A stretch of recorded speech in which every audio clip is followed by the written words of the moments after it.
my first real encounter dealing with a homeless shark was on a grad student expedition that we went out just past Nantucket. We're exploring off the coast of those islands, and I got to put on the whole scuba gear, go underwater in the shark cage. It was really kind of cool. It felt like Shark Week, which was something that excited me because I'm like, oh my God, I could be on the Discovery Channel right now. And we get down there at the appropriate depth and we're looking and we're not really seeing any free swimming sharks. And I kind of look over towards the bottom of the ocean bed, and I see just in a refrigerator box trying to shield himself from the elements, this young shark. And it couldn't have been more than, just out of adolescence, what you would consider someone coming out of like high school age. And he was just living out of a refrigerator box, using, barnacles for warmth and a big oil drum, having lit it in an underwater fire. It was an amazing show of ingenuity, but it was a homeless shark. And here I was expecting, to be swarmed with them around the cage, and I just saw this shark in this terrible condition.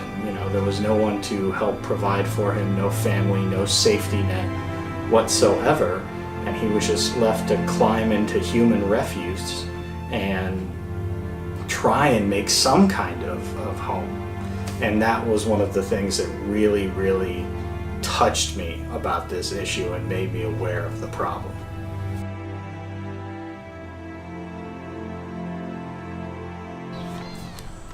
Whew, well, they're sort of like the bees of the ocean. Name any other oceanic creature. Just name one. Octopus. Yeah, so octopi. Octopi need sharks to survive because octopi rely on pollinated reefs to reproduce. And if those sharks don't pollinate those reefs, then they decay. They bleach. That's part of the whole shark cycle.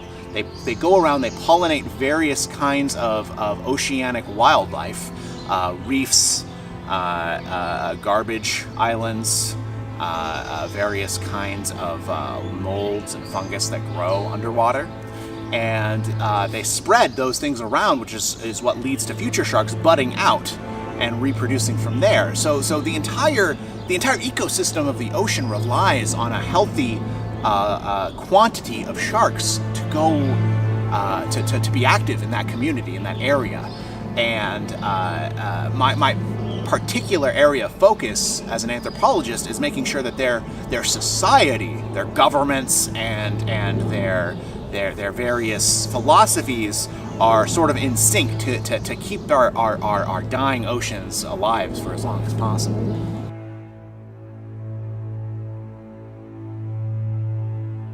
I knew this shark, and his name was Dale, and he didn't have a home. And so he approached me, and he started to ask me for stuff that I wanted to give, but I couldn't. Like my arm, or a potted plant. And I couldn't give him those things because I didn't have them, or I was using them at the time. So Dale became despondent. He became a problem in the community. He started selling drugs to baby sharks. And you just can't be doing that, Dale. It's no good. You're a drain on our society. But if he had had a home, a loving place for him to go and receive love and support and make himself feel lifted up, he would have been so good. He would have been such a strong member of our society and our community. So that's why the sharks need homes. We need to lift each other up.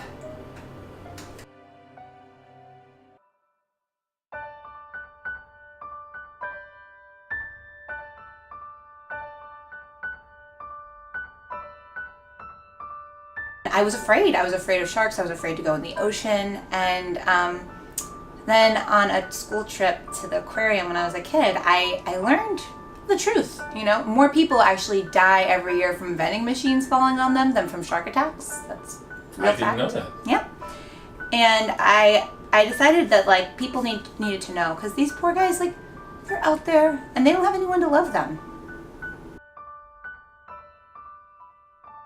The Homes for Sharks movement is a grassroots movement that got started, and we all connected on the internet. We have our own subreddit that we communicated, we kind of met each other, and we need to do something about this.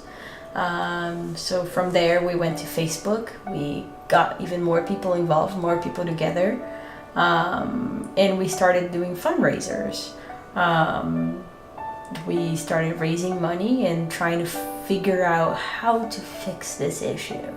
You know, how to make, how to get to a world that there are no more homeless sharks. That every shark has a home, a bedroom, a bed, a place that they can sleep in and feel safe and not so angry at the world.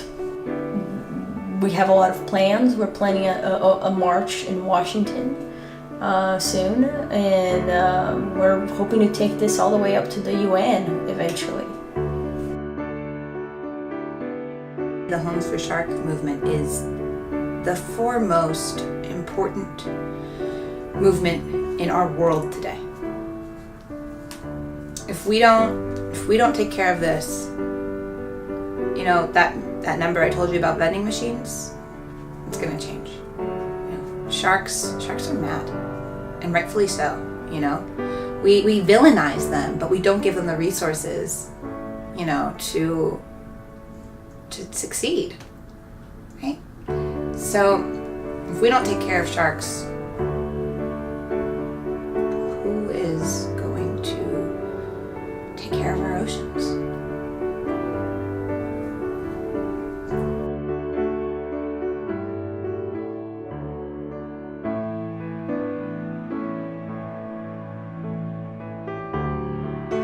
So the first PhD is in marine biology. Yes. What are the other 6? Ornithology, horticulture, paleontology, paleobotany, astrophysics, and women's studies. There's a big rift in the community, whether they're classified as fungal, or whether they're classified as mammal, or whether they're classified as mineral. As an anthropologist, I see things through the lens of how they function culturally, societally, and societally, fungus. They'll clean up like the good fish. I mean, they cull the herd. If you're not needed, a shark will get you, and you will not exist anymore. Because, you know, Batman and sharks are like the same. They're ruthless vigilantes who fight crime? No. Most of them have lost their parents. They're out just to make a difference in the world. I mean, there's a reason that Batman doesn't use guns, and neither do sharks. Fun fact number 7, sharks are great at identifying real Picasso paintings. Fun fact number 10, sharks love the light that comes through a cracked window, kind of just the way that it goes in. I might be paraphrasing that one. Fun fact number 14, a shark will bite your head off if you take its Nutella.